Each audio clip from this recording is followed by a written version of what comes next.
জানাবে আদর কত,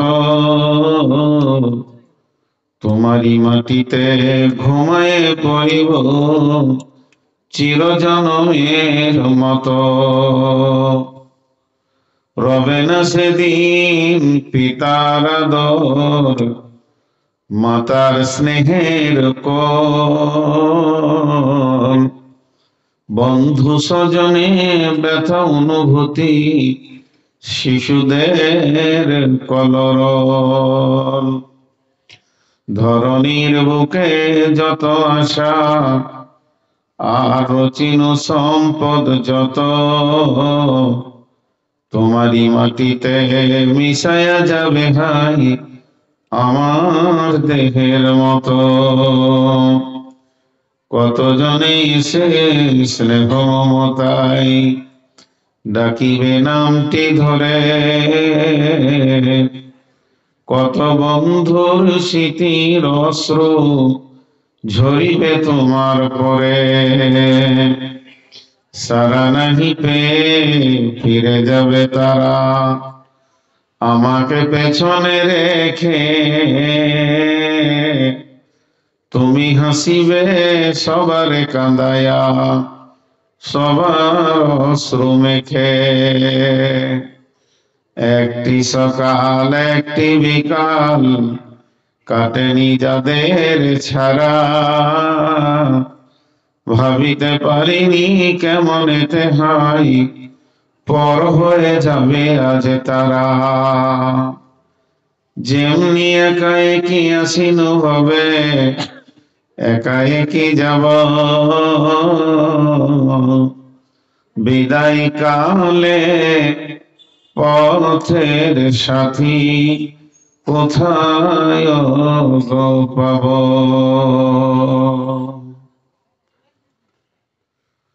শ্রদ্ধেয় সুযোগ্য আজকের সবার সভাপতি, উপস্থিত আলেম ওলামা বৃন্দ, সামনে আমার দিনদার ইমানদার মুমিন ভাই সকল, পর্দা থেকে সুন্নেওয়ালি মোমেনা মা ও বোনেরা, প্রশংসা আল্লাহর, গুণগান আল্লাহর, গুণকীর্তন আল্লাহর, স্তব স্তুতি ভালোবাসা তকদির হায়াত মত রুজি জান্নাত জাহান্নাম সবকিছুর মালিক আল্লাহ, যে মহান মুনিব আহকামুল হাকিমিন আজকে আমাদেরকে বিভিন্ন এলাকা গোত্র বংশ জাতি ধর্ম বয়স বর্ণ নির্বিশেষে এই শিরিষবোনা নাকি শিরিষবোনা গ্রামে মসজিদ কেন্দ্রিক আয়োজিত মাহফিলে হাজির করেছেন। এর জন্য মুনিবের দরবারে একবার শুকরিয়া করি দিলের ভিতর থেকে আলহামদুলিল্লাহ। দরুদ ও সালাম বর্ষিত হোক শেষ নবী নবিকুল শিরোমণি ইমামুল আম্বিয়া নবী মুহাম্মদ রাসূলুল্লাহ সাল্লাল্লাহু আলাইহি সাল্লামের উপর। আল্লাহুম্মা আমিন, আল্লাহুম্মা সাল্লি আলাইহি, আল্লাহুম্মা বারিক আলাইহি। মোহতারাম ভাই আজিজ বুজুর্গ দোস্ত, আমি আজকে আপনাদের সামনে বক্তব্যের বিষয় ধরেছি কবর, যেটাতে আমাদের সকলকে যেতে হবে। কিন্তু আমি আমার বক্তব্য শুরু করার আগে এই 2-5 মিনিট একটু বিষয়ের বাইরে কথা বলছি। 2-5 মিনিট, বেশি সময় নেব না। আমাকে অনেকে বড় মৌলানা মনে করে, আবার অনেকে লেখে শায়েখ। পুঁজি কিছুই নেই, আমার পুঁজি আপনাদের দোয়া, আলেম ওলামার দোয়া। মারবে নাকি? আল্লাহু আকবার। মেয়ে ছেলের কণ্ঠস্বর এত জোর। তো আপনাদের দোয়ার বরকতে চলছি।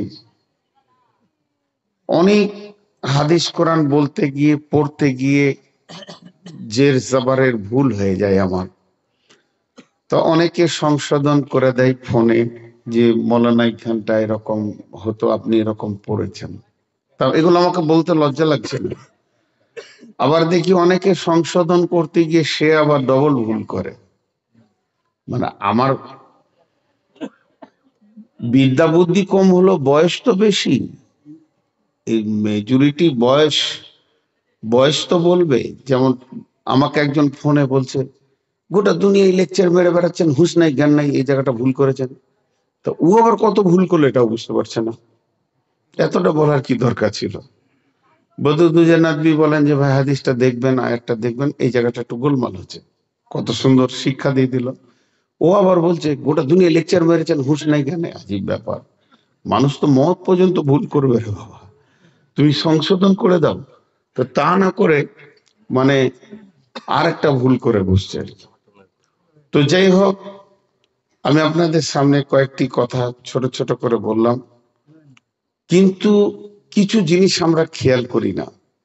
আজকের এই মসজিদটা, যে মসজিদটা এনারা বানাচ্ছেন, আমি কিন্তু ঢোকে ভিতরে দেখলাম, মানে যে যা ভালোবাসে। আমি আমার গোপন আমল আপনাদেরকে বলতে আসিনি। আমি কেন আমল করি আমার আল্লাহ জানে। লোক দেখানি করি তার সাজা হবে, আল্লাহর জন্য যদি করি তা বদলা পাবো। তো এই গরিবের হাত দিয়ে তিনখানা মসজিদ হলো। তো মসজিদ কমিটিকে একটা কথা বলবো, 1 মিনিট, নাহলে ভুলে যাবো, এই জন্য আমি আগে এটা বলে নিচ্ছি, তারপরে ওয়াজ শুরু করব। মসজিদটা অনেক সুন্দর হবে, দেখবেন অনেক সুন্দর হবে। শুধু সুন্দর হবে না, অনেক সুন্দর হবে। মসজিদে যা প্ল্যান পরিকল্পনা করেছে কমিটি, আপনারা একটু সাহায্যের হাত বাড়ান। তবে একটা কথা বলছি, আপনি টাকা দিলেও মসজিদ হবে, আপনি টাকা না দিলেও মসজিদ হবে। আজকে আমি হিসাব করছিলাম, এই দুটো হাতে প্রায় 2.5 কোটি টাকার কাজ করেছি। কিন্তু আমাকে যদি বলেন টাকাটা কোথা থেকে এলো, আমি বলতে পারবো না, আমি পারবো না বলতে। তো এই জন্য এই কমিটিকে একটা সাহস দিচ্ছি, যার ঘর করতে নেমেছেন ভরসা তাকে করেন, হবেই, ইনশাল্লাহ হবে। এই কটা কথা আপনাদেরকে বললাম। এখন আমি আমার বায়ানের দিকে এগিয়ে যাচ্ছি। আল্লাহ তাবারাক ওয়া তাআলা বেশ কিছু জিনিস খুব তথ্যবহুল ভাবে, গভীর ভাবে দিয়েছেন আমাদেরকে। সেগুলো আলেম ওলামারা ছাড়া বুঝতে কেউ পারবে না। আমি আলিম নই, আমার নামটা লেখা যেতে পারে খাদিমে আলিম, মানে আলিমদের সেবক, খিদমত করি, জুতো সুজা করি, এটা আমার ডিগ্রি। তো কিছু জিনিস আছে, অনেক দূরদর্শিতা জ্ঞান দিয়ে যদি দেখেন তো একটা সুন্দর জিনিস তৈরি আপনিও করতে পারবেন। যেমন আল্লাহ তাবারাক ওয়া তাআলা গোটা কোরআনে 114টি সূরা দিয়েছেন। খুব ধ্যানের সঙ্গে শুনেন, আমার 5 মিনিট উপস্থাপনাটা শুনে নেবেন, আপনি ঘর চলে যাবেন, আপনাকে আজকে বয়ান শুনতে হবে না, আমি নিজে বলছি, চলে যাবেন। তো 114টি সূরার ভিতরে 114টি সূরার আলাদা নাম আছে। প্রত্যেকটি নামের কারণ সেই সূরার ভিতরে আছে, এবং প্রত্যেকটি সূরার ভিতরে একটা মাজমুন, একটা অনুশীলন ভরা আছে। এবং তার নামটা কেন এরকম হলো সেটাও দেওয়া আছে, কত আয়াত, কত রুকু, এটা মক্কায় না মদিনায় অবতীর্ণ হয়েছে তাও দেওয়া আছে, ভেজাল মুক্ত। এখন কিছু আয়াত সূরা যেমন আছে আনকাবুত, মাকড়সা, ওর ভিতরে গুরুত্ব আছে, ওর ভিতরে কি আছে, ওর ভিতরে সবকিছু নিহিত আছে, আল্লাহ জানেন। হাতি, ফিল, তো এর ভিতরে গুরুত্ব আছে, এর ভিতরে কারণ লুকানো আছে। তেমনি ধাতুর ওপরে আছে, বস্তুর ওপরে আছে সূরাগুলো। তো আল্লাহ তাবারাক ওয়া তাআলা 2টি সূরা নামকরণ করেছেন সময়ের ওপরে। সময়, সময়, দন্তস ম অন্তস্থ, সময়কে কেন্দ্র করে 2টি সূরা দিয়েছেন। সময়ের কত মূল্য, সময়ের কত দাম, সময় কত গুরুত্বপূর্ণ বিষয়, এর জন্য আল্লাহ 2টি সূরা দিয়েছেন সময়কে কেন্দ্র করে। একটা সূরার নাম হলো সূরা ফাজর, আর একটা সূরার নাম হলো সূরা আসর। একটা দিনের শেষে, একটা রাতের শেষে, একটা দিনের শেষে, একটা রাতের শেষে। আবার ওই সূরা দুটি যে ওয়াক্তে দিয়েছে, ওই দুটো ওয়াক্তে দুটো নামাজ দিয়েছেন আল্লাহ। একটা আসরের নামাজ, একটা ফজরের নামাজ। আবার ওই ফজরের নামাজের পর কোনো সুন্নত নামাজ নাই। যদি আপনার কোনো নামাজ বাকি থেকে গেছে আলাদা কথা, কিন্তু পরে কোনো সুন্নত নফল নাই। আর ফজরের পরও কোনো সুন্নত নফল নাই, আসরের পরও কোনো সুন্নত নফল নাই, খালি রেখেছেন জায়গাটা আল্লাহ। এবং রাসূলুল্লাহ সাল্লাল্লাহু আলাইহি সাল্লাম কোনো আপনাকে সুন্নত নামাজ দেননি। এর ভিতরে কারণ আছে। সময়ের কত মূল্য, সময়ের কত মূল্য, যে পৃথিবীতে সব থেকে দামি জিনিস হচ্ছে সময়। যে সময়কে চিনে না সে নিজেকে চিনে না, যে সময়কে নষ্ট করে সে নিজেকে নষ্ট করে। তার কারণ, একটা বরফের দোকানি বরফটাকে বিক্রি করার জন্যে যদি সময়ের মূল্য না বুঝে চুপ করে বসে থাকে, তো চু চু করে যেমন বরফ চুঁয়ে শেষ হতে যাবে, 1 কুইন্টালের বরফ আর 20 কেজিতে দাঁড়িয়ে যাবে। আবার যদি গুরুত্ব না দেয় তো ওটা থাকবেই না, জিরো হয়ে যাবে। তেমনি সময় এত মূল্যবান জিনিস। আল্লাহ রসুল বলছেন, ফারাগাকা কাবলা সুগলিকা, সময় হাতছাড়া হয়ে যাওয়ার আগে তাকে কাজে লাগাও। বিধায় প্রতিটি সেকেন্ডে সময় আপনার কাছ থেকে বিদায় নিচ্ছে। আপনার কাছে হাতে হীরের টুকরে ছিল, মণি মাণিক্য ছিল, চুনি পান্না ছিল, পৃথিবীর সব থেকে দামি সম্পদ ছিল, হারিয়ে গেছে বস্তুটা, কোনো কারণে হারিয়ে গেছে। আপনি যদি চেষ্টা করেন মরার আগে পর্যন্ত ওই রকম একটা হীরের টুকরো উদ্ধার করা আপনি ক্ষমতা রাখেন, আল্লাহ আপনাকে দিয়ে করিয়ে নিতে পারবে। কিন্তু যে সেকেন্ডটা এখন আমার ঘড়িতে বাজছে 10টা 24 মিনিট 15 সেকেন্ড, এই 15 সেকেন্ডটা এখন 16 সেকেন্ড হয়ে গেল। এই 10টা 24 মিনিট 15 সেকেন্ডটা কেয়ামতের আগে পর্যন্ত একটা সেকেন্ডকে কেউ ফিরিয়ে এনে দিতে পারবে না।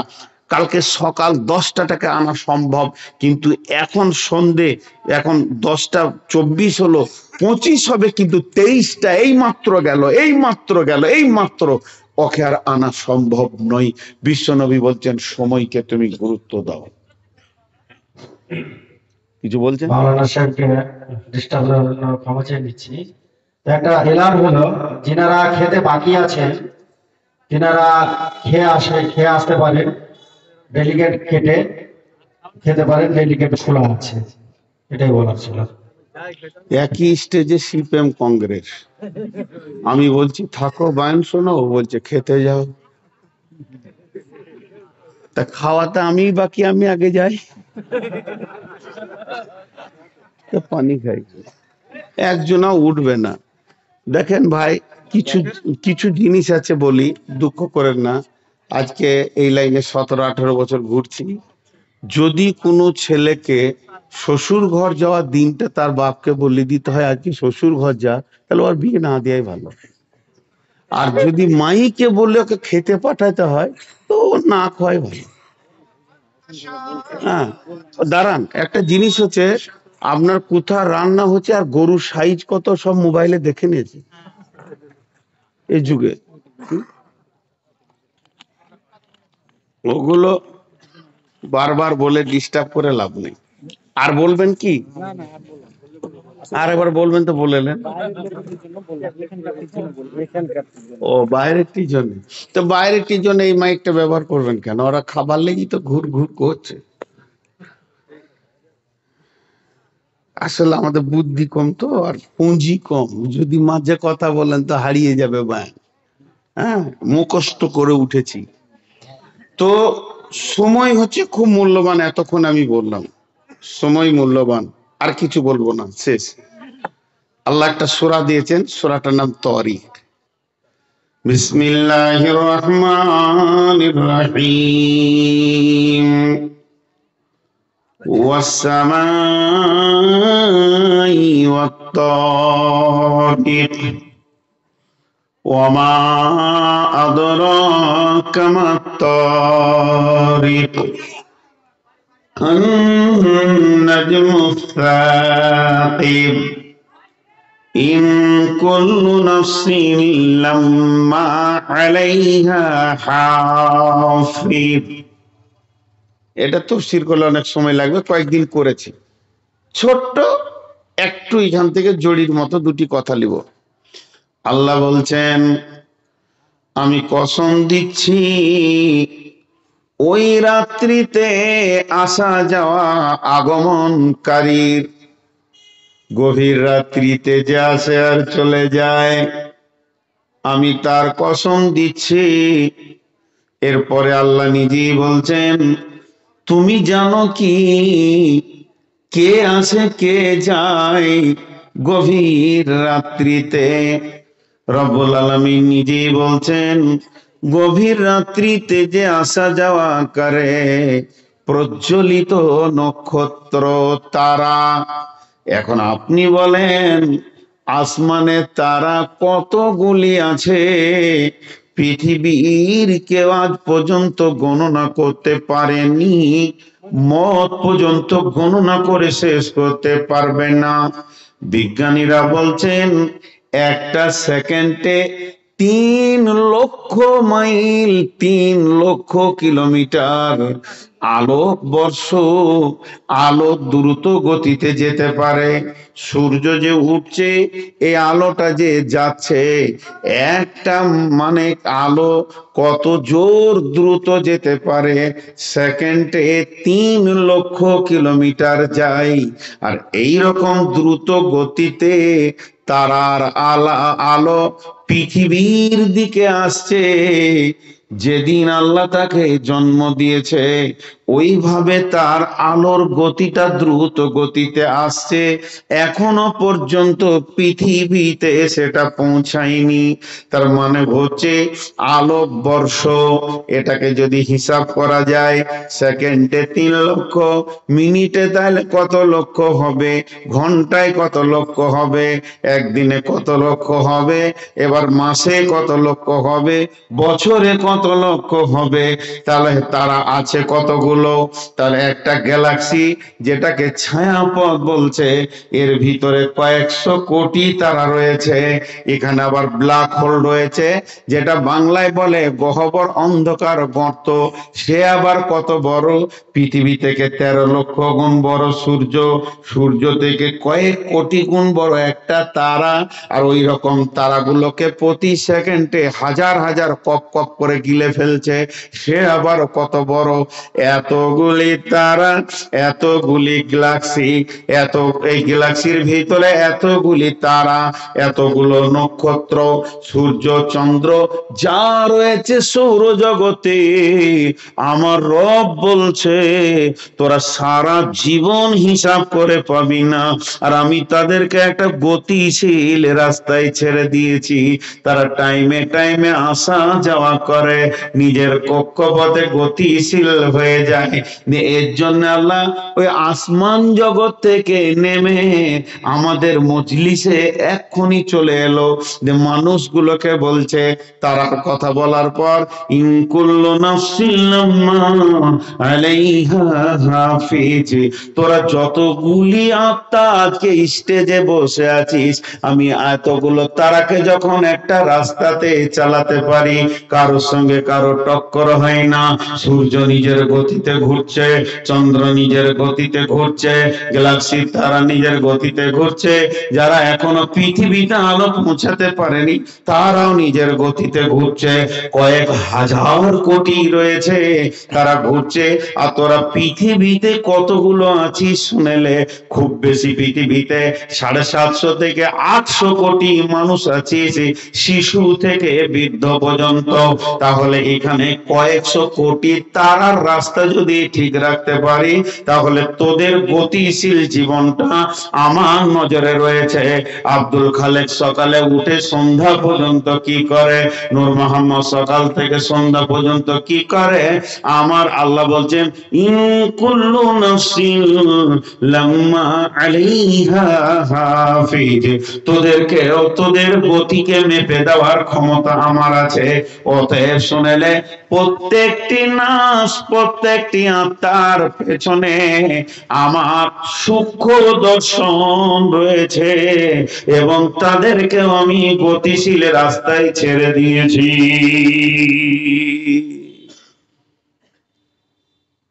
আপনাদের এলাকায় অনেক রাস্তা, এইদিকে রাস্তা, ভৈরবপুর রাস্তা, শীষবোনা রাস্তা, টালবাংলার রাস্তা, কত রাস্তা, এইদিকে রাস্তা, জগন্নাথপুরের রাস্তা। কিন্তু জানেন 60,000 ফুট ওপরেও রাস্তা আছে। সেই রাস্তাতে সিমেন্ট বালি লাগে না, পাথর লাগে না, পিচ লাগে না, লিভার লাগে না, জিসিপি লাগে না, রোলার লাগে না, এমনি খাতাতে খালি অঙ্ক করে নিয়েছে। প্লেন যখন উড়ে কলকাতায় ওকে ছেড়ে দেয় দুবাইয়ের পথে, রাস্তা আছে একটা, ওই রাস্তা ধরে যে দুবাই পৌঁছায়। আবার দুবাই থেকে আসে, ওর সঙ্গে টক্কর লাগবে না, আসার রাস্তাটা আরেকটা আলাদা। একই রাস্তায় যে ও তুই একটু সাইড হ, তুই একটু সাইড হ, এটা নয়। আসাওয়ালা চোখ বুঝে চলে আসছে যে আমার রাস্তাতে কেউ নাই, যাওয়াওয়ালাও চোখ মুজে। এই জন্য প্লেন ওপরে অ্যাক্সিডেন্ট হয় না, যা হয় উঠানামাতে হয়, কারণ যত ঝামেলা ওই নিচে জায়গাটাতে। 100টা প্লেন উঠছে না। তা আসার রাস্তা আলাদা, যাওয়ার রাস্তা আলাদা, যেখানে কোনো কালি নাই, কিছু নাই, কিন্তু সব মাপ ভাগ করে নিয়েছে। আল্লাহ বলছে তোদের গতিশীল রাস্তাটা আলাদা। এই কথাগুলো কেন বললাম, অনেক দূর আপনাদেরকে আমি কাছে নিয়ে এসেছি কবরে। আজকে আমার বক্তব্য কবর, ঠেলে সবটিকে কবরের কাছে নিয়ে এলাম। জি ভাই, আমি একটা রুমে শুয়েছিলাম, ভালো ঘর, সুন্দর ঘর। আমাকে বললো আপনার টাইম হয়ে গেছে। আমি 1 পা 2 পা 3 পা 4 পা করে স্টেজ পর্যন্ত আসলাম। আমি এখানে 100 পা হেঁটেছি, 150 পা হেঁটেছি। আমার ধারণা আমি 150 পা হেঁটে স্টেজে আসলাম, কিন্তু আমার রব বলছে না, তুই 150 পা কবরের দিকে হাঁটলি। মানুষ যত গতিশীল পা নিয়ে হাঁটছে, প্রত্যেকটি কদম তার কবরের দিকে আগিয়ে যাচ্ছে। কথাটা বোঝাতে পারলাম? আপনারা যে বাড়ি থেকে এসছেন, কবরের দিকে আগিয়ে যাচ্ছে। যে যত মোটর বাইক চালাচ্ছে তত তাড়াতাড়ি কবরে ঢোকার জন্য দৌড়ছে। সবারই রাস্তা শেষ হয়েছে কবরে গিয়ে। আল্লাহ তাবারক ওয়া তাআলা বলছেন, ফজরের কেন সময়কে কেন্দ্র করে কোরআনে আয়াত দিলাম। তোমার জীবনে একদিন সূর্য উঠেছে, তুমি যেদিন পৃথিবীর বুকে এসেছো, তোমার জীবন সূর্যের আলো উঠেছে। একদিন তুমি ধীরে ধীরে জোয়ান হয়েছ, জ্বর সর্দিকে কিছু মনে করনি, তুমি মনে করনি, কোনো ব্যথাকে তোয়াক্কা করনি, জোরে গাড়ি চালিয়েছ, মধ্যস্থে পৌঁছেছ। এবার 50-এর পর 40-এর পর তোমাকে ভাঁটি ধরেছে, 47 একটা নতুন ব্যাগ পাবে। সেই ব্যাগটা আল্লাহর তরফ থেকে। একজন ডাক্তার বলছেন মানুষের 47 বছর বয়স হলে তাকে একটা ছোট্ট ব্যাগ কিনতে হবে। এ ব্যাগটা আল্লাহ দেয় কেনার জন্য, কারণ সঙ্গে ওষুধ না থাকলে আর তোমার জীবন গাড়ি চলবে না, এটা চলবে মত পর্যন্ত। এবার হাড়ে ব্যথা, মাথায় ব্যথা, প্রেশার ভালো হচ্ছে না, সুগারে ধরেছে, ডায়াবেটিস ধরেছে, তার কারণ তোমার জীবনের অন্তিম মাগরিব হতে চললো। হে মুসলমান, আল্লাহর গোলাম, একদিন তোমার জীবনের সূর্য উঠেছে, আর একদিন তোমাকে পৃথিবী থেকে বিদায় নিতে হবে। বিশ্ব নবীর মতো দামি ব্যক্তি, যেটা আল্লাহর দোস্ত, আল্লাহর খলিল, আল্লাহর পরে পরে যার স্থান, তাকেও মমতের কোলে ঢলে কবরের ভিতরে যেতে হয়েছে।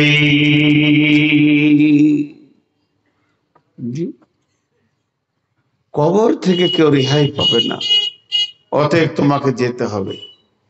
নাম্বার 2, একজন বিখ্যাত ফিলোজফার দার্শনিক বলছে সূর্য কথা বলে। সূর্য আবার কথা বলে, বলে হ্যাঁ, সময় কথা বলে, রাস্তার ইট পাথরও আপনার সঙ্গে কথা বলে, যদি সেই চোখ থাকে, যদি সেই জ্ঞান থাকে, আর সেই রকম কান থাকে, তো আপনি কথা শুনতে পাবেন। আপনি বাইকটা ছেড়েছেন, একটা পাথর বলে দিল ভালুকা 5 কিলোমিটার, পাথর আপনাকে কথা বলে দিয়েছে। আপনি বর্ধমানের মানুষ, আমি রাস্তা চিনি না, আর কত দূর হতে পারে হরিশ্চন্দ্রপুর, যখনই বের হচ্ছি লিখা আছে আর 12 কিলোমিটার। পাথর কথা বলে, আওয়াজ কথা বলে, লাইট কথা বলে, লাল জ্বলছে যাওয়া যাবে না, সবুজ তাহলে ছেড়ে দিয়েছে, এরাও কথা বলে। তেমনি সূর্য কথা বলে, প্রতিদিন সূর্য যখন ওঠে বিশ্ববাসীকে বলে, রে তোমরা যারা বিছানা থেকে উঠেছো বড় সৌভাগ্যবান, রাত্রিতে লাশ হয়ে যেতে তো দুর্ভাগ্য হয়ে যেত। অতএব তোমরা একটা নতুন দিন, নতুন জীবন পেয়েছো, তওবা করো, নামাজ ধরো, বাস করো, ব্রেক করো, জুয়া ছাড়ো, মদ ছাড়ো, পর্দায় চলে এসো, বেপর্দায় থাকিও না। এত জ্ঞান দেয় বিশ্বকে সূর্য বলে, সুযোগ পেয়েছো, সুযোগটা কাজে লাগাও, সময়কে নষ্ট করে দিও না বসে বসে। আবার ওই সূর্য যখন ডুবে, তখন পৃথিবীকে বলে টাটা বাই বাই, আমি চলে গেলাম, তবে তোমাদেরকে একটা জ্ঞান দিয়ে গেলাম। বিশ্ববাসী রে,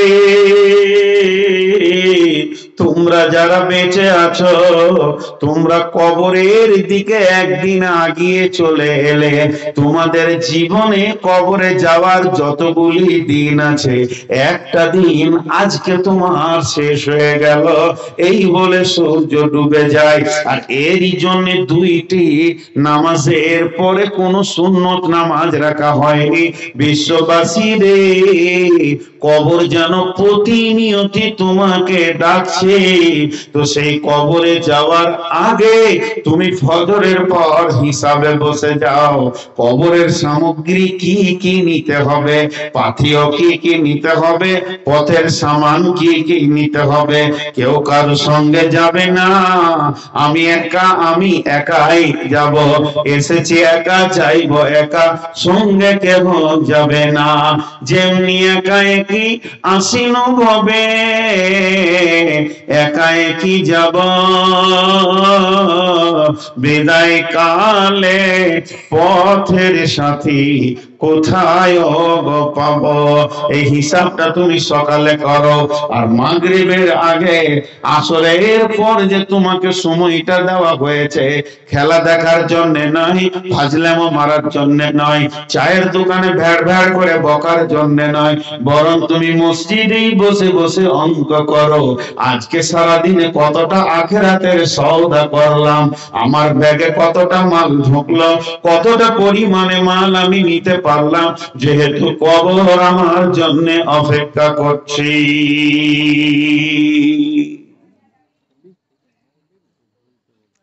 সময় শেষ হতে রয়েছে, সময় কারো অপেক্ষা করে না, কবরের দিকে আমরা এগিয়ে যাচ্ছি। চলেন, বিশ্বনবী কবরের জগতের নাম দিয়েছে আলামে বারজাক। আলামে বারজাক, মওতের পর কিয়ামতের মাঠে ওঠার আগে এই জগৎটার নাম হলো আলামে বারজাক।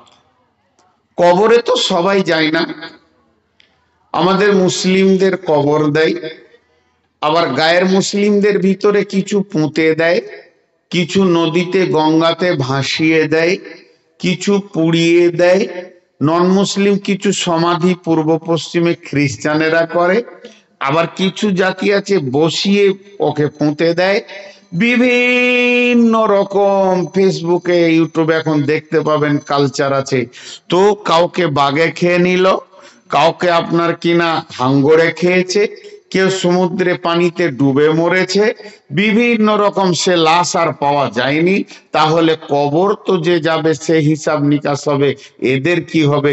জি ভাই, মরার পরেই প্রথমেই প্রত্যেকটি মানুষকে, এই জিনকে একই প্রশ্ন করা হবে, মান রব্বুকা মা দীনুকা মান নবিয়ুকা।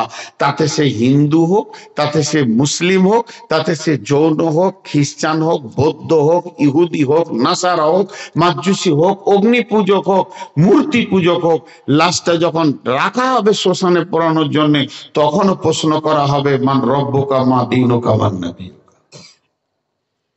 এই তিনটে প্রশ্ন থেকে কেউ বাদ যাবে না। জি, এই তিনটে প্রশ্ন থেকে কেউ বাদ যাবে না। আল্লাহ তাবারাক ওয়া তাআলা নবী বলছেন, ইযা উদিয়াল মাইয়াতু ফিল কবরি আতাহু মালাকানি ফায়াকুলানি মান রাব্বুকা মা দীনুকা ওয়া মান নবিয়ুকা। যখন মাইয়াতকে কবরে রাখা হয়, তখন দুইজন পরীক্ষক আছে। ও মা বোন আমার, একজন নয়, দুইটি ফেরেশতা। তারা দুজন এসে প্রশ্ন করে, মান রব্বুকা, তোমার রব কে?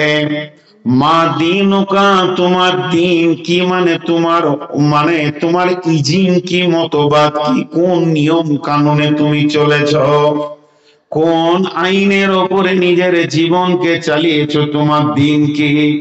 ওমান নবিয়ুকা, তোমার জীবনের আইডিয়াল বা তোমার জীবনের নেতা কে ছিল, তার নামটা তুমি বলো।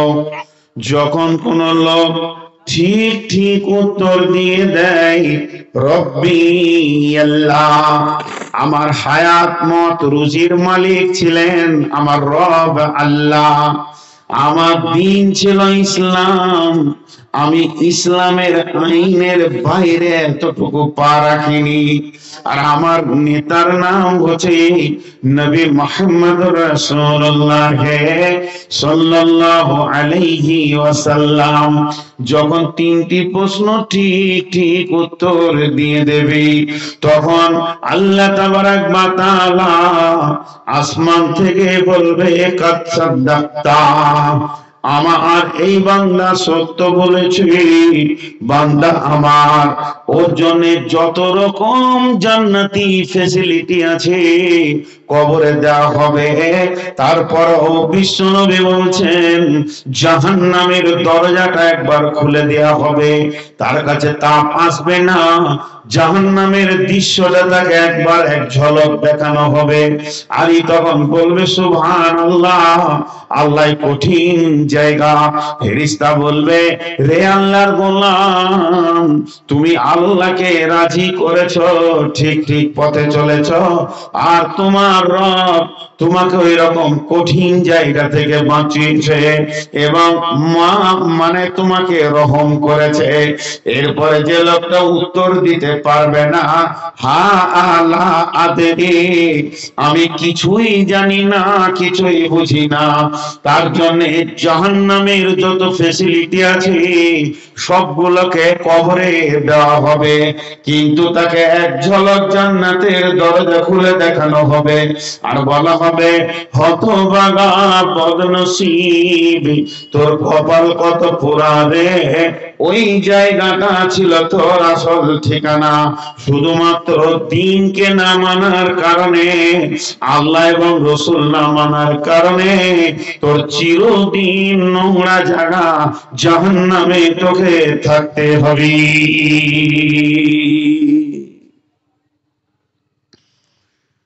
কিছু প্রশ্ন আছে এখানে, প্রশ্ন এবং উত্তর। এ প্রশ্নগুলো ফতোয়া প্রশ্ন নয়, যুক্তি প্রশ্ন, প্রশ্ন উত্তর এক্ষুনি হবে। কিরে বাপ, আমার কি চয়েস হলো তোকে? তো এই দিকটা একটু খেয়াল রাখেন। কিন্তু দেখেন, কবরে আমাদের সকলকে যেতে হবে। আপনার মন না চাইলেও যেতে হবে, মন চাইলেও যেতে হবে। সেদিন আপনাকে কবরে দিয়ে আসবে, কেউ আপনার সঙ্গে থাকবে না। জি, বিশ্বনবী বলে দিয়েছেন, কিন্তু যুক্তি কথাগুলো 1 মিনিট পরে বলছি। তার আগে একটা কথা আপনার সামনে আমি বলতে চাইছি, যে যতগুলি লোক আমরা বসে আছি খালি একজন বলি, আমি কবরে যাব না, আমি মরবো না। জি, সালাম দিতে আছে, আসসালামু আলাইকুম। আমি প্রথমে বলেছি, আপনারা উত্তর দিয়েছেন, দিয়েছেন কি দেননি? আসসালামু আলাইকুম, ওয়ালাইকুম সালাম। কিন্তু দুই জায়গায় সালামটা তখন সালাম থাকে না, দোয়া থাকে। একটা সালাম থাকে, মসজিদে ঢুকবেন কেউ নাই, আপনি একা ঢুকছেন, তাও সালাম দেন। কেন? আল্লাহর ফেরেশতা আছে, অনেক জিন আছে, আপনি দেখতে পেয়েছেন না, নামাজ পড়ে। তো সালাম দেওয়ার পরেই যে ওখানে চুপ থাকবো আমি উত্তর নেওয়ার জন্য, কেউ রুকুতে আছে, কেউ সাজদাতে আছে, তারা তাদের মতো করে মুফতিরা যেমন ফতোয়া দিয়েছেন সেরকম উত্তর দিবে। কিন্তু আমার তো শোনার অপেক্ষা নাই, তা আমি আরো দুটো কথা বলে নিব। আল্লাহ মাফতাহলি আবু আবা রাহমাতিকা, দোয়া পড়ে নিলাম। তেমনি আর একটা জায়গায় আমরা সালাম দিই, সেটা কোথা? আসসালামু আলাইকুম ইয়া আহলাল কুবুরি ইয়াগফিরুল্লাহু লানা ওয়া লাকুম। দোয়া শেষ। আসসালামু আলাইকুম ইয়া আহলাল কুবুরি ইয়াগফিরুল্লাহু লানা ওয়া লাকুম। দোয়া শেষ। এরপরে একটা স্মরণী কথা, ওয়ান্তুম সালাফনা ওয়া নাহনু বিল আসরি। এটা হলো স্মরণী কথা। এইখানে সালামটা দোয়া, শান্তি বর্ষিত হোক হে কবরবাসী। কবি জসিমউদ্দিন বলেছেন, হাত জোর করে দোয়া কর দাদু, হাত জোর করে দোয়া কর দাদু, এই খোদা রহমান। হাত জোর করে দোয়া কর দাদু, এই খোদা রহমান।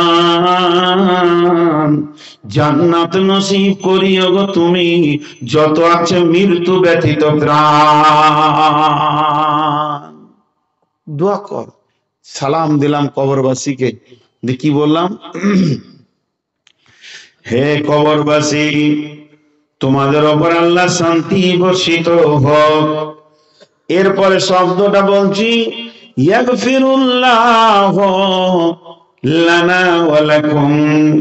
হে আল্লাহ, হে কবরবাসী, আল্লাহ তোমাদেরকেও মাফ করুন এবং আমাদেরকেও মাফ করে দেন, যাতে করে তোমরা যে ত্রুটি নিয়ে এসে কবরে শুয়ে গেছো, আর তো তোমরা মাফ চাইতে পারবে না। আল্লাহ তোমাদেরকেও মাফ করুন, আল্লাহ আমাদেরকেও মাফ করে দেন। তারপরে স্মরণী কথাটা কি? ওয়ান্তুম সালাফনা, কবরবাসীরে তোমরা আগে আগে এসেছো, আমরা তোমাদের পেছনে পেছনে আসছি। মাইকম্যান ভাই, একটা সাউন্ড দেন ভাই। আজকে মাইক, হালকা মাইক তো, মনিটরিং নাই, কিছু নাই, খুব কষ্ট হচ্ছে। একটু সাউন্ড দেন, আর বক্স গুলো পারলে একটু কমিয়ে দিয়ে হরেনের সাউন্ডটা বাড়ান। আপনার মাইক ভালো, খারাপ বললে আবার মাইক ম্যান ওরা খুঁজে বেড়েছে মারবার লেগে। ওই জন্য যতই খারাপ হোক, খারাপ বলবো না, মার কে খাবে। তো তোমরা আগে এসেছো, আমরা পরে আসছি। তো একজন বড় আল্লাহওয়ালা কি কথা বলছে দেখেন, আমাদের টাকা হয়েছে, টাকা আছে। আজকে বাংলাদেশ থেকে ফেসবুকে দেখছিলাম, দিয়েছে প্যাকেজ, সিঙ্গাপুর আর কোথা আর কোথা, আবুধাবি ঘুরবি তো টাকা জমা কর, চল দল বেঁধে যাব। বাংলাদেশ ওয়ালারা এদিকে খুব ঘুরতে খুব পারে। তো আমাদেরও দেশে আছে ওই রকম, দার্জিলিং যেছে, জলপাইগুড়ি যেছে, আর কোথা যেছে, আর কোথা যেছে, এই কাশ্মীর টাশ্মীর ঘুরছে, টাকা খরচা করছে। আল্লাহ দিয়েছে, টাকা খরচা করুন। কিন্তু যেখানেই যান দুটি জায়গা একবার যান। একটা হলো আল্লাহ এবং রসুল একই ভাষা বলেছেন, মানিস্তাতা ইলাইহি সাবিলা, যদি তোমার ক্ষমতা হয়ে যায় তাহলে আল্লাহর ঘরে আসিও, মক্কা মদিনায় আসিও, মসজিদে হারাম, মসজিদে নববী, মসজিদে কুবা জিয়ারত করিও। এইগুলি হলো এমন একটি জায়গা, ইমানের তারাক্কি হবে, ইমান বাড়বে। হুদাল্লিল আলামিন বলা হয়েছে, জি, হুদাল্লিল আলামিন বলা হয়েছে, ইমান বাড়বে। এটা একটা গেল। আর যদি তুমি গরিব মানুষ, আর চাই ধনী হও, টাকা নাই, পয়সা নাই, আর একটা জায়গা ঘুরতে যাও, তবে তুমি সেখানে যাবে, যার পাশে যাবে তার লাভ হবে না, তোমার লাভ হবে। আমার আব্বা মায়ের কবর আছে যেখানে, আমি যদি মালদা থেকেও গভীর রাত্রিতে চোখের পানিতে বলি, মাবুদ আমার মা বাপের কবরকে নূরে মানোয়ার করে দাও, যতটা রিয়াকশন হবে কবরের পাশে গিয়ে বললেও অতটাই হবে, তার থেকে কম বেশি হবে না। আমি যদি বাংলাদেশ থেকে বলি, যতটা কবুল হবে কবরের মাথায় দাঁড়িয়ে বলি অতটাই কবুল হবে। তবে কবরে গেলে কি হবে, একদিন আমল করে দেখবেন, একা যাবেন, নির্জন টাইমে যাবেন, যদি পারেন তো গভীর রাত্রে গোরস্থানে গিয়ে দেখবেন কত হাজি সাহেব, কত মাওলানা, কত বিখ্যাত তাহাজ্জুদ পড়নেওয়ালা পরেশগার দিনদার আলিম, কুখ্যাত ডাকাত বেঈমান লম্পট সুদার ও মাতাল সব যেন কবরে নীরব নগরে শুয়ে আছে, তাদের কথা বলার ক্ষমতা নাই। ওই কবরগুলি দুই নয়ন ভরে দেখে আসবেন, পরের দিন দেখবেন দিলের ওপরে এমন ইফেক্ট পড়বে, পৃথিবী অনরুচ লাগবে, আর আল্লাহর মহব্বত বাড়বে, আমলে নামাজে রোজাতে দিল বসবে বন্ধুরে। এটা হলো কবরের পাশে যাওয়ার লাভ। সে লাভটা হলো কি, যারা জীবিত আছে যদি কবর দেখে, তারা নিজের জীবনের রিজাল্টটা বা রাস্তাটা খুঁজে পাবে। আমার আল্লাহ বলেছেন, আল হাকুমুত তাকাসুর হাত্তা যুরতুমুল মাকাবির, মালের প্রাচুর্য তোদেরকে কবরের গাঢ়া থেকে, খাল থেকে গাফেল করে দিয়েছে। মাল এত বেশি চোখে লেমিনেশন হয়ে গেছে, কবর আর ঢুকছে না। স্পঞ্জ বলে একটি জিনিস আছে, তুলা বলে একটা জিনিস আছে, পানি দিলেই পানিকে ধরে নিবে, পানিকে যেতে দেবে না, অনেক বেশি পানিকে ধরে নিতে পারে। তবে যদি স্পঞ্জকে, তুলাকে প্লাস্টিক দিয়ে লেমিনেশন করে দেওয়া হয়, ওই প্লাস্টিক আর এক ফোঁটা পানি নিবে না, ওই প্লাস্টিক আর এক ফোঁটা পানি তুলাকে, স্পঞ্জকে যেতে দিবে না। তো আমাদের চোখে মাল আর টাকা পয়সা, জমি জায়গা, সন্তান বিবি, পৃথিবীর প্রেমের প্লাস্টিক চেপে গেছে। কবর বলে যে ভয়, এই ভয়ের ফোঁটার পানিটা হৃদয় গ্রাহী আর হচ্ছে না। এটা কখন হবে, ওই প্লাস্টিকটাকে কাটতে হবে, ছিঁড়তে হবে। কি দিয়ে ছিঁড়বেন, বেলেট কাজে লাগবে না, চাকু লাগানো যাবে না। কোথায় প্লাস্টিকটা আছে, এই প্লাস্টিকটা কাটার একটাই রাস্তা, গভীর রাত্রিতে কবরের পাশে দাঁড়িয়ে দেখবেন, আপনার হৃদয়ে বলবে, বিনা বাতিতে, বিনা আলোতে হাজি সাহেব শুয়ে আছেন, মাস্টার আছেন, গাজী আছেন, প্রফেসর আছেন, একটা সেকেন্ড যা ডান ধারে বাঁ ধারে 20 খানা লোক থাকতো, সেই গন্ডা সান্ডা পান্ডা মাস্তান ও নীরব নগরে পড়ে রয়েছে। যার ভয়ে এসপি কেঁপেছে, তার হাড্ডিকে পোকাতে জান্নাতে তিলে তিলে খাচ্ছে। অতএব কবর হলো মহাসত্য। আর আমার আল্লাহ বলছেন তোদের দিলের ভিতরে এমন লেমিনেশন হয়েছে রে, কবরে যেতে হবে কথাটা মনেই তোদের পড়ছে না। আফালা ইয়ালামু ইদা বুসিরা মা ফিল কুবুর, তোমরা কি জানো না, এটা কি বুঝো না যে কবরের ভিতরে কে আছে? যেদিন কিয়ামতের দিনে তোলা হবে, আমি সমস্ত কে আছে কেমন আছে বুঝিয়ে দেব। আল্লাহ বলছেন মিন আইয়িন খালাকাহু ওয়া মিন নুতফাতিন খালাকাহু ফাকাদ্দারা সুম্মা সাবিলা ইয়াসসারা সুম্মা আমাতাহু ফাআকবারা। আল্লাহ তাবারাক ওয়া তাআলা মাত্র 4টি আয়াতে হায়াত থেকে মওত পর্যন্ত বলে দিলেন। আল্লাহ বলছেন কোন জিনিস থেকে তুমি তৈরি হয়েছো জানো? বাপ মায়ের বীর্য থেকে তুমি তৈরি হয়েছো। এবার মায়ের পেটে তোমার বডি হয়েছে, যে রাস্তাতে এসেছো সেটা পেশাবের রাস্তা, ওটাকেও আমি ক্লিয়ার করে তোমাকে পৃথিবী দেখিয়েছি। এরপরে পৃথিবীতে ঘুরবে ফিরবে যাই করবে, একদিন মেরে আমি তোমাকে কবরের ভিতরে শুইয়ে দিব। সুম্মা আমাতাহু ফাআকবারা, মারবো মেরে কবর বাসি তোমাকে বানাবো। তুমি কবর থেকে কোন রকমের রেহাই পাবে না।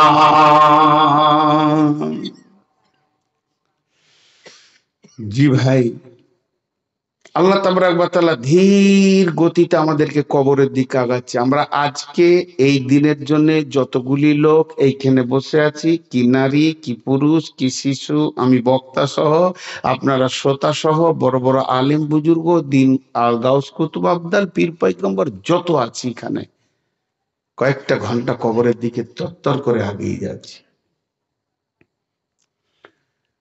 একজন সম্ভব শেখ সাদী আলাইহির রহমান রাস্তায় হাঁটছে। এর মাঝে একটা ছোট্ট উদাহরণ দিই। এইটা ধরেন ফাঁসি দেওয়ার জায়গা, এইখানটা গাড়াটা আছে, এইখানে রশিটা ঝুলছে লাইলনের, ফাঁস একদম পুরো তেল লাগিয়ে রেডি করে দিয়েছে। এদিকে সব যারা ফাঁসি দেবে দাঁড়িয়ে আছে, 5 জন 7 জন 10 জন দাঁড়িয়ে আছে, আর ফাঁসির দড়িটা ঝুলছে। আর যাকে ফাঁসি দেওয়া হবে তাকে ওই রাস্তা থেকে আনা হচ্ছে। প্রতিটি পা ওর কেমন মনে হবে বলেন? প্রতিটি পা ওর কেমন মনে হবে, মনের দিকটা একবার ভাবেন। হঠাৎ কোপ মেরে দিল ডাকাতে নদীর ধারে, সেটা আলাদা। ওকে বলা হয়েছে 1.5 মাস আগে এই তারিখে তোমার ফাঁসি হবে। প্রতিটি দিন গেল, ভোরবেলায় ওকে বলা হচ্ছে উঠো তোমার ফাঁসির টাইম হয়ে গেছে, 12টা 1 ফাঁসি হবে। ওকে নিয়ে যাওয়া হচ্ছে ফাঁসির মঞ্চের দিকে, জাল্লাদ রেডি হয়ে আছে, দড়ি ঝুলছে, কেমন মনে হবে? একটু অনুভূতি আপনাদের এসেছে, এই অনুভূতিটা কাজে লাগান। আমাদের সুপ্রিম কোর্টের মালিকের নাম হচ্ছে আল্লাহ। তিনি আমাদের রায় বের করে দিয়েছেন, কুল্লু নাফসিন জায়গাতুল মত, আমরা সব ফাঁসির আসামি। কার কখন হবে সে জানে, কার কখন হবে সে জানে। যদি 10টা আসামিকে জেলে বলা হয় এই যে 10 নম্বর রুমে তোমরা যতজন আছো সবগুলো ফাঁসির আসামি, কিন্তু কার কখন হবে ওই জেলের মালিক জানে। তোদের ঘুম হবে যে কাকে কখন মুরগির মতো নিয়ে যে কাটবে আল্লাহ জানে। তেমনি তো ওই শেখ সাদী রাস্তায় হাঁটছে, আর একজন এসে বলছে আসসালামু আলাইকুম। উনি উত্তর দিলেন ওয়ালাইকুম সালাম, কেমন আছেন? আলহামদুলিল্লাহ। আপনি কেমন? আলহামদুলিল্লাহ। শরীর স্বাস্থ্য মন কিরকম আছে? বলছে আমার প্রতিটি পা তো ফাঁসির মঞ্চের দিকে যাচ্ছে। একটা ফাঁসির মঞ্চে আসামি গেলে যে অবস্থা হয় আমি সেই অবস্থায় আছি। এ ছিল তাদের ধ্যান ধারণা। আমরা হাসতে পারতাম না, আমরা পশুর থেকে নিকৃষ্ট হয়ে গেছি বলে হাসতে পারছি। হাজি ভাই, আপনাদের এলাকায় গোরস্থানে মাটি দিতে গিয়ে এই দৃশ্য কোনোদিন দেখেছেন? আমি 2-1 জায়গায় দেখেছি, কোন এলাকায় তা বলবো না, আমার এলাকা আপনার এলাকাও হতে পারে। গোরস্থানে গিয়েছি, একটা লাশকে নামানো হচ্ছে আস্তে আস্তে, আর বাঁধে যারা দাঁড়িয়ে আছে, যারা দেখছে যে লাশটা নামানো হচ্ছে, তারা আপোষে ঠাট্টাই আর কি করছে, করছে না? বলেন। আচ্ছা, ওরা কে এখানে গল্প করতে এসছে? ওই রাস্তাতে, ওই ভাই, ওই তোমাদের কণ্ঠস্বর এখানে পৌঁছাইছে। এখন কি ভাবছো তোমরা বলো? আমি মাইকটা তোমাদেরকে দিব না তোমরা আমাকে দিবে? ও এক মাস্তান আর কি, ও বলছে আমি এলাকার মাস্তান, এইভাবে তো আমাকে অপমান করা যাবে না। আজীব ব্যাপার, এতগুলো লোক নীরবে বসে আছে, ওর পাগলার মতো গল্প করছে। হ্যাঁ, কত মেন্টাল রুগী। দেখবেন ফাঁসির মঞ্চে কসাইখানা গিয়ে দেখবেন একটা বকরিকে খাল খালিয়ে উল্টে দিয়েছে, সেটা হলো স্যাম্পেল। আর একটা বকরি বাঁধা আছে, তাকে ঘাস দিয়েছে, ঘাস খেয়েছে। এ পশু জানে না ওর পরে আমার পালা পড়বে। খরিদ্দার এসে গেছে, বলছে 20 কেজি লাগবে। তখন দোকানদার তাকিয়ে বলছে এটা তো 8 কেজি হবে। আর এইদিকে তাকিয়ে বলছে এটাও 15 কেজি হয়ে যাবে। বলছে ভাই তুমি দাঁড়াও, 10 মিনিটের ভিতরে 20 কেজি দিচ্ছি, তার মানে ও আর মিনিট, 5 মিনিটও নয়।